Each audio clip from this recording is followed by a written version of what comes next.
So, it's in the books. 7.5 hour Mania if you count the pre-show.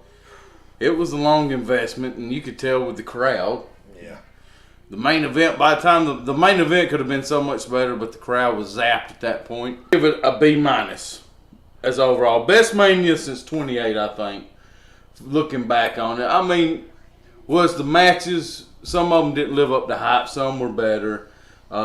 But for what it was a well done show with good skits in it and all that. And so I'm gonna give it a B-. I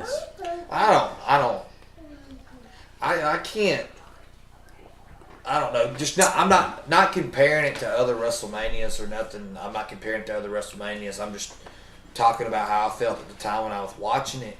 And other than maybe to me, there was 2 matches that I was entertained by, and the rest of them was just kind of okay. I just felt like they was going through the motions.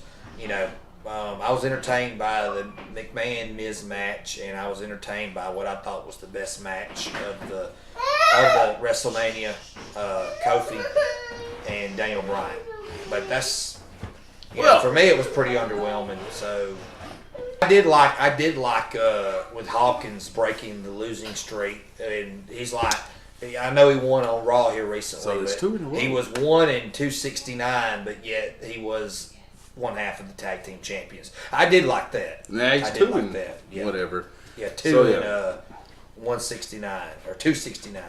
Tony Nese versus Buddy Murphy, which I feel is the second or third best match on the card. With not knowing anything about it, I feel that this was the best cruiserweight match that they've had since they've reinstated it. I'm not talking about Dean Malenko, Eddie Guerrero, because we all know none of these guys could probably hold a candle to any of them. So I'm going to give this one 8.5 stars out of 10. It was a great match. Great start to WrestleMania. Women's Battle Royal, I gave it 1.5, I think 1 star. Yeah, and that got boosted up because you liked the result with Carmelo. I like Carmelo. So really, as far as before that, it was you having yeah. Worst card on the match by far. There's too many botches in it, like I've told you. Yeah, it was botched, yeah. Like, Lana, what the hell fuck is she doing there? I mean, yeah. She took the same spot as, what's her face, Mandy Rose. Mandy Rose did the spot perfectly, but she couldn't take a bump if it hit her in the head. No, God. No, Lana just, that was terrible. So, just purely for looks, out there for looks. I'm going to give this 2.5. Can't even do her fake accent good. 2.5 out of 10 stars. And then the men's, it was I'm going to say it's very entertaining with the Saturday Night Live guys. I going in, I thought, oh my God, they're going to win. They're going to ruin the whole thing. But they were pretty hilarious on their ring entrance. And they get an extra half star for the one dude wearing the OBJ Browns jersey. Yeah. In the same station. Yeah. The same stadium that made him a star. So I'm going to give this one 4.5 out of 10 stars. It was predictable. Braun Strowman, we knew he was going to probably win. I mean, they're already crapping on a good character in Braun Strowman already. Surely, pretty much to have him lose, especially to the Saturday Night crew, would have been almost like career suicide or career homicide. Yeah. So yeah, we that was obvious. We knew Braun was going to win that. And next we come to the Universal title match. It was a squash match, which makes it unbelievable for me. Yes, Seth Rollins took a little bit in the first minute, but the next 2 minutes was dominated by him with some nut shots and 3 curb stomps. And I figured it would take more to put Brock down. So it gets a little for me because of the shock that it's the first match on the card. So I'm going to give it 3.5 out of 10 stars. Alright. But that's only because I would never have thought Brock Lesnar, who's been like closing all these shows for years now, start off the show.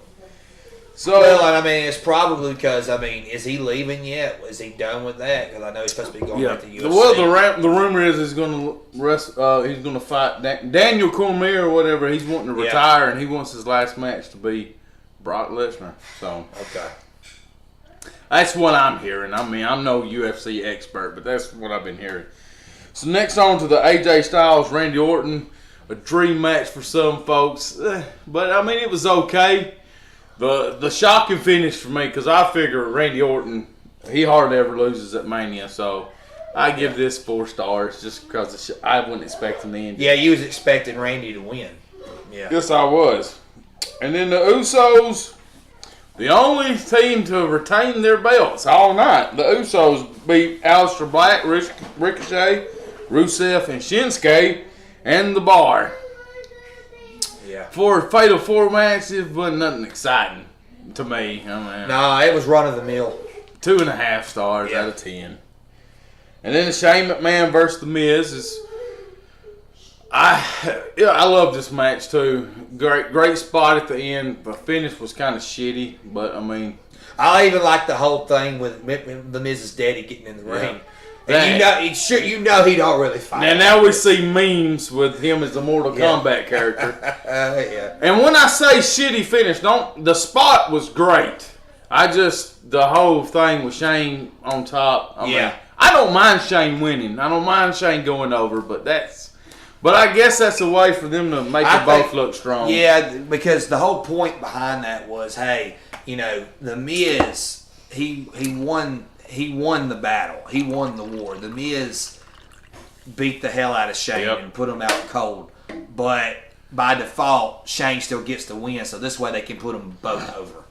And, they put them both over there. Yeah. And so I give this one 8.5 stars as well. So because I can't really, I can't in my mind, that cruiserweight match was great too without them high spots. So you can't put that over the cruiserweight. Is what you're saying? Yeah, they're both exciting in different ways. So would this match been great if it didn't have all the gimmicks outside? I don't know. The other one was a pure WrestleFest. It kind of harkened me back to the days of WrestleMania 3 with Savage and Steamboat. Another match too. Spoiler alert later. But okay. My phone quits acting stupid. Now we go on to the women's tag team belt. Another one. Another shocking finish, but another bland match. 3 stars. I didn't see the Iconics walking out of this. I didn't see it. It crossed my mind, for the shock factor, but I really didn't really entertain the idea and think it was going to happen, no. Yeah. But again, it just wasn't blah. I mean, there was some good spots in it, but then, like we noticed that the women like to botch a lot. But I like to call this Botchamania 35 because every match, up until this point, there was a couple botches, but more some than others. All right, now we come to the creme de la creme of the pay-per-view in both our opinions. The WWE title match where Kofi Kingston becomes the first full African-American to become the champion. We all know The Rock is half Samoan, though, but this is the first time. Vince behind a little bit on the times. It took long enough. I don't like to get political or whatever, but it took long enough. But I'm glad it's finally here, and Kofi is well deserving. And on a side note, I want to bring in something that I read earlier about this. It just pissed me off earlier, and I wanted to mention it. Superstar Billy Graham, if this video comes to you, my friend, you are a piece of fucking shit. And I mean it. All right, how can you sit there? He sits there and says, I shouldn't have done steroids and all this, and I brought it in there and I regret it. But he made a Facebook post today saying that Kofi Kingston needs to put on 50 pounds by doing steroids. That piece of shit. And he is always putting down the WWE all the damn time. But, if he needs a damn surgery because he's fucked his life up by life choices, he wants the WWE to pay for it and he's kissed Vince McMahon's ass. You, Superstar Billy Graham, a user. You just need to shut the fuck up because you don't have your hand on the pulse. This is not the 70s anymore. Big men do not dominate the hearts of the wrestling fans. We like smaller, athletic guys. Yeah, like the times have changed, man. We're not interested in just the big old dinosaurs that you can put out there. If you want to prove a point with that, look at, even though Vince wants to keep shoving them down our throat, you see how the WWE universe Brock Lesnar is definitely not over with them. And my We thing, prefer a guy like Seth Rollins. and my thing about superstar Billy Graham, I don't want to, because he didn't say anything racist, but it kind of makes me think that maybe he is racist because he didn't have a problem with Daniel Bryan being the champion, and he's even smaller than Kofi, but he has a problem with Kofi. In this match here, nobody's busted their ass. Kofi Kingston, he may not be the greatest on promos, but they are entertaining to me on himself and with the New Day. He's been busting his ass for 11 plus years in the WWE. No, he's done all them spots and all the Royal Rumbles and the Money in the Bank ladder matches. I don't think of anybody more deserving than him. No, at first I didn't see it, but now, like, after, I guess the crowd enthusiasm about him, it's rubbed off on me, and I'm glad they went this route. Well, I think it was the right decision. They call it discography, bibliography. If you go back and look at his matchography, as we'll call it, he deserves this. He's put in the work, and he's the worker of the New Day group. And I've never hear him about complaining about anything. Nothing. Oh, Joe Rey Mysterio match. No, Half star squash match. First off, I got a question. Who did Rey Mysterio piss off? Because he absolutely did nothing in that match and got squashed. Okay. So, Ray, I don't know if you're hard up for money, buddy, or whatever it is. But go back to Lucha Underground. Yeah, but if you came back to just be done like this, move on, buddy.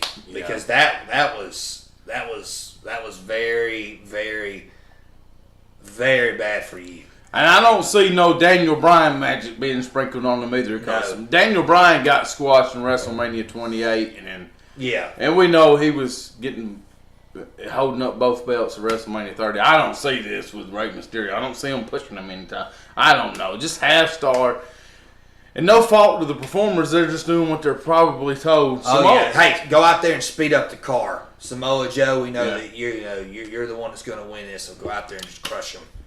Maybe they're just trying to put some more massive heat on Samoa Joe, but I don't really see him needing any more heat at this time. He's probably the most hated wrestler in WWE outside of Brock Lesnar character-wise. Yeah.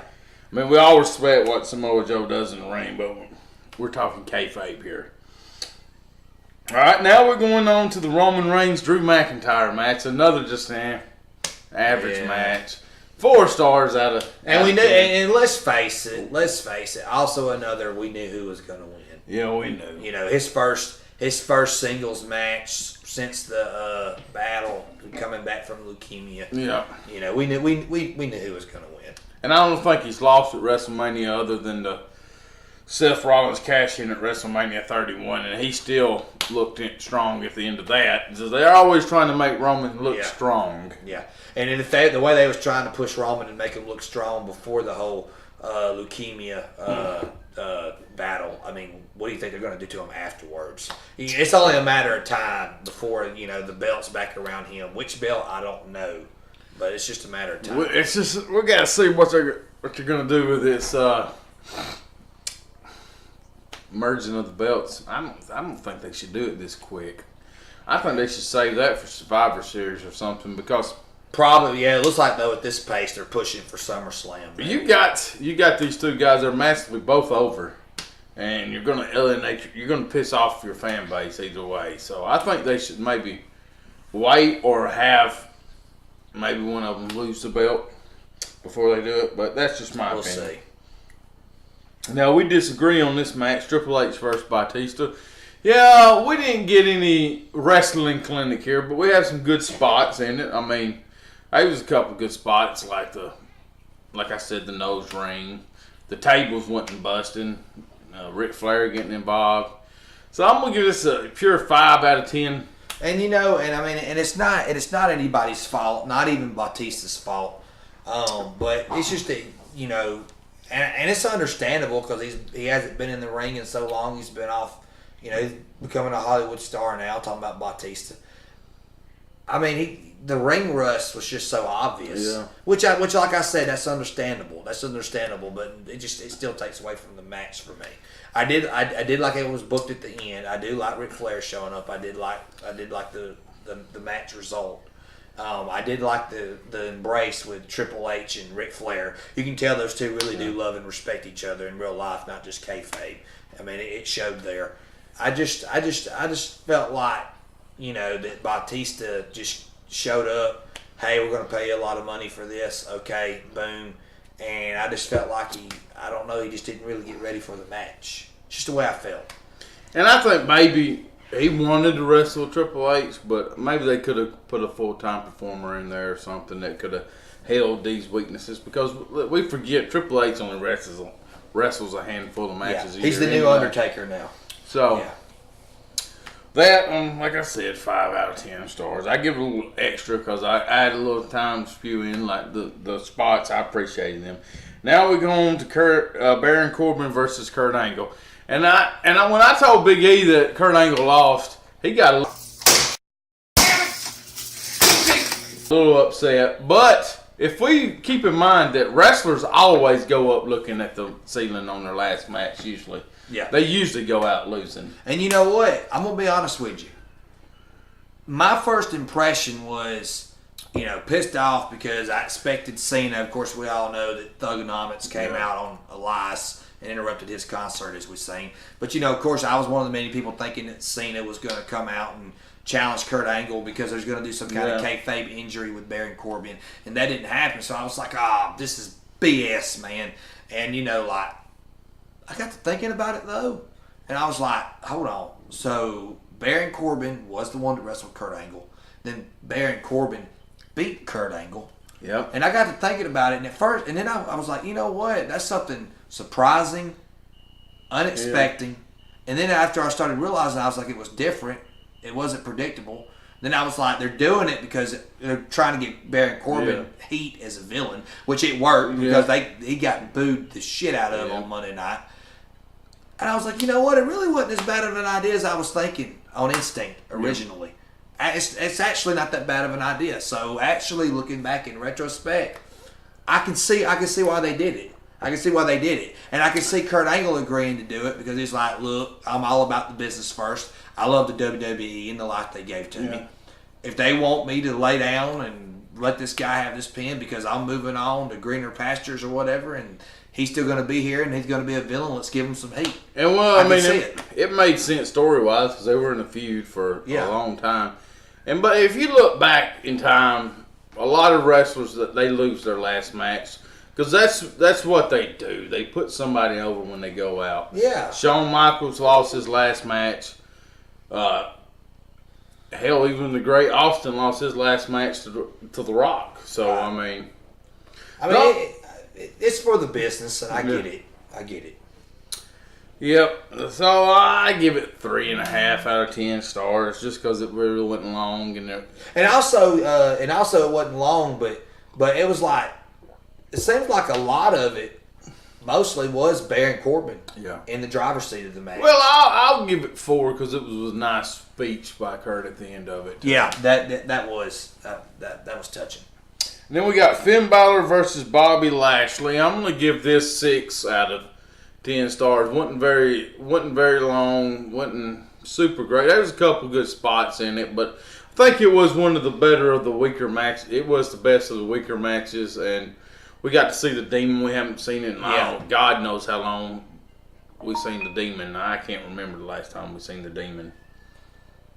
I don't know. It's been a while. Yeah. So I give it. If you know, let us know. When was the last time before this match? So I give it 6 because it stood out the most of the weaker matches, I think.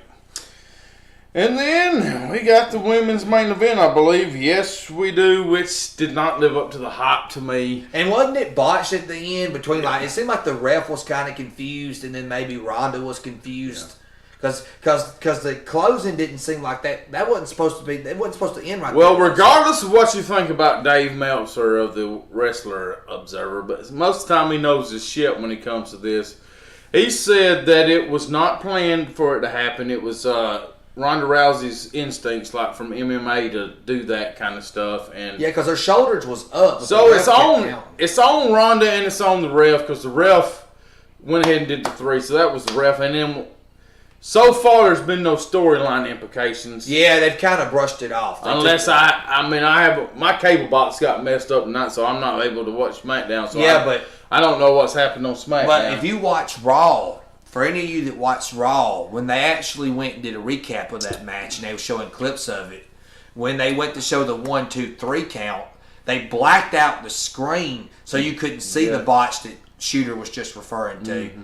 But they went on with Michael Cole's voiceover of the 1, 2, 3 and the count. So to me, it's like they're just trying to brush it off and get it out of memory. I don't think because they don't want to do anything because the man, they know the fans are behind the man. And if they do any storyline, it's just gonna they'll probably turn on them and it's not gonna be good. But like other than that botch, this is a thing that I noticed with Ronda Rousey, and I understand she's learning and she's passionate for this business, but she's got to do something with that damn arm drag. She's gonna throw somebody. She's gonna dislocate somebody's shoulder. Yeah, it's ridiculous how bad it is, and I don't see the other wrestlers. There's nothing they can do to take that bump.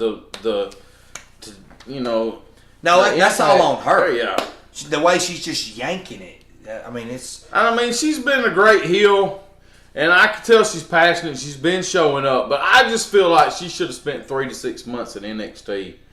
Like working with Shawn Michaels or something. Yeah, well, they was just in such a rush to get her out there. I remember I saw one video, and before Ronda had actually joined the WWE, and they was asking Stephanie McMahon, what's one person that you've been wanting to get your hands on, that you want to get your hands on the most that you ain't been able to? And Stephanie was like, Ronda Rousey. So you knew as soon as they could get her, they was going to put her out there, no matter how green she was. Well, maybe in this time off, she has time, she could do some dark matches down in NXT or something. That's just from a fan's perspective. Recent WrestleMania, I'm not definitely putting it in my top list of WrestleManias by far, no. But that's pretty much all I got to say about the WrestleMania.